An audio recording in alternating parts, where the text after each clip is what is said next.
Hello and welcome to Soulstice Revival's Pick a Pile Reveal. Welcome, welcome. Let me sip my tea. So this time I did two piles and I pulled a collective card for everybody. So everybody will want to hear this first card. It's from a deck I was gifted and it's called Harmony Angel Cards. I don't really use it, but I was feeling really called to do so today. And the card, it's so funny because I was in New Orleans for a friend's wedding. And there's the fleur-de-lis, but here is this card, right? And all I could really think about was this rose, this flower, and then this quartz, and together it's almost like a butterfly. So for everybody, one thing that we are being guided to remember is about opening up our heart chakra in the essence of learning from our experiences, our past lives, changing things that are no longer serving us. So I'm going to butcher this name, but this card belongs to Hermes Trismegistus. He is the angel of spiritual alchemy, the master card of secrets, wisdom, and power. So this angel also means 3 times great, for he is the possessor of all 3 parts of wisdom. He teaches the God-given power of will and mind and the sacred law of 3, which occurs throughout religion and science, as in the Holy Trinity and mind, body, spirit. This is a powerful card because the wisdom has always been within us and will always be so. And I'm going to stop there. So I don't really know the book well, and I'm just going from my intuition here. Because there's also a butterfly, we're in this transformation process again. And like this card and the reading indicated, is there is no beginning and no end. We are always constantly learning, and we're learning to better ourselves. And we are shifting from this lower place of vibration to a higher vibration, our highest self. That's what we're always achieving. That's what we're being encouraged to do, is to take action with intention, embodying that full mind, body, spirit for the greatest good with our heart open. Like rose quartz really speaks to me when I see this card. And what else? I wrote down something too. Yeah, you're being asked to raise your vibration. You're moving from a lower vibration into a higher place, becoming your highest self through the wisdom of your experiences. You're going to gain some psychic skills, whether that is sharpening your intuition or you're becoming more clairvoyant, more in tune with your gifts, clairsentience, whatever it is for you.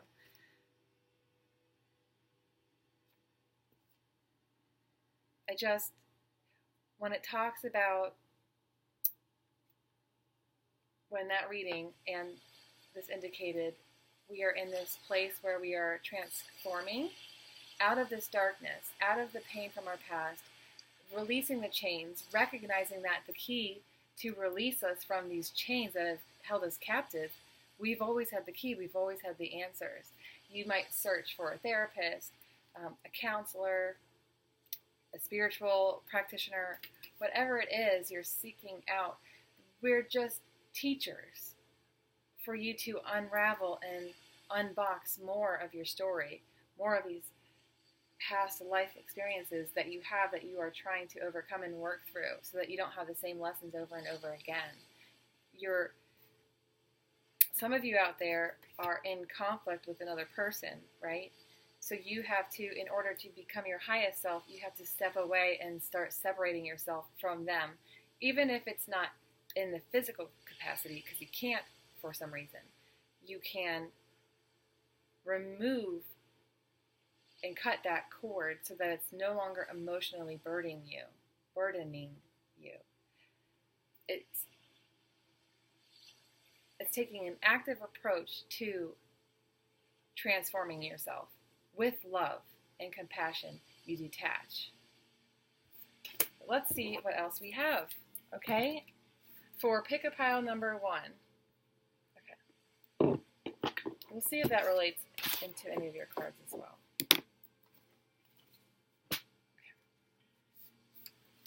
I feel like a lot of people were drawn to pile number 1. So I'm curious. All right. We have 3 cards today. I picked them from the only one you guys will be familiar with is the universe has your back deck. And your affirmation for the day is, the presence of love will always cast out fear. Told you. The presence of love will always cast out fear. Say that to yourself. Pile number 1. The presence of love will always cast out fear. Yes, yes, and yes. Okay?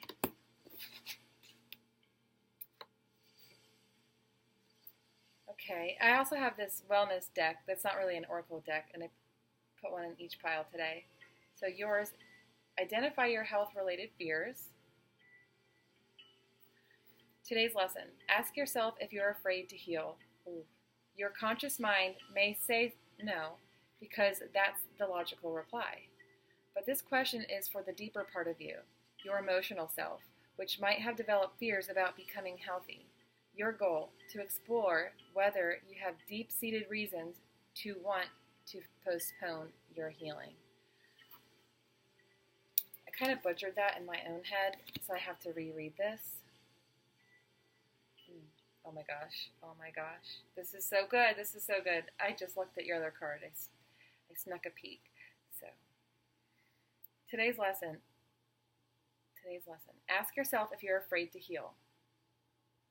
Your conscious mind may say no because that's the logical reply. But this question is for that deeper part of you, your emotional self, which might have developed fears about becoming healthy. Your goal, to explore whether you have deep-seated reasons to want to postpone your healing. I love this, especially because the main card was this one, Mind, Body, Wisdom, Power of Threes, Rose Quartz, Transformation, Butterfly, in that cocoon state.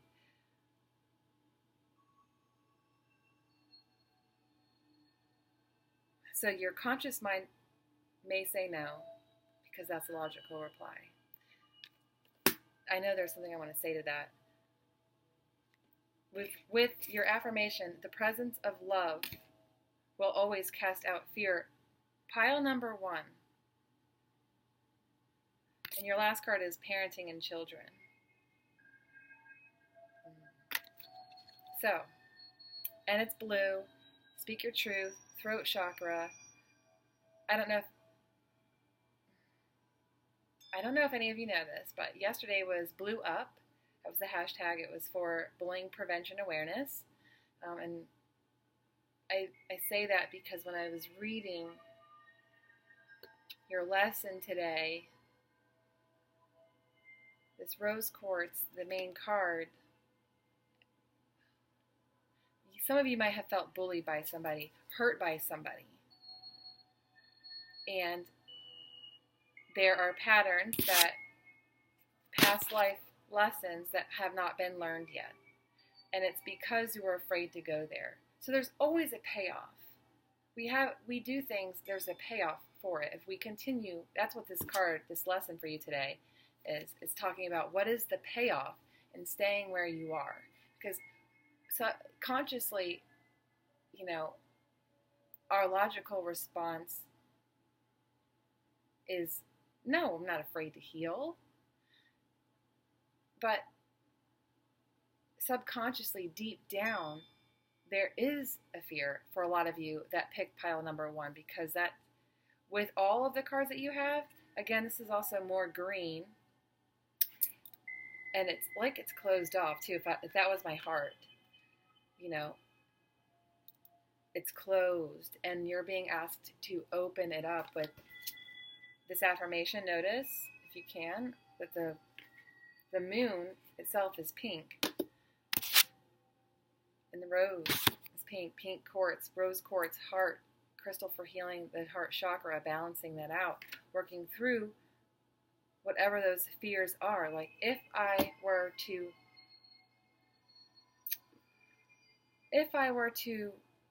heal this wound in me, what am I going to have to let go of?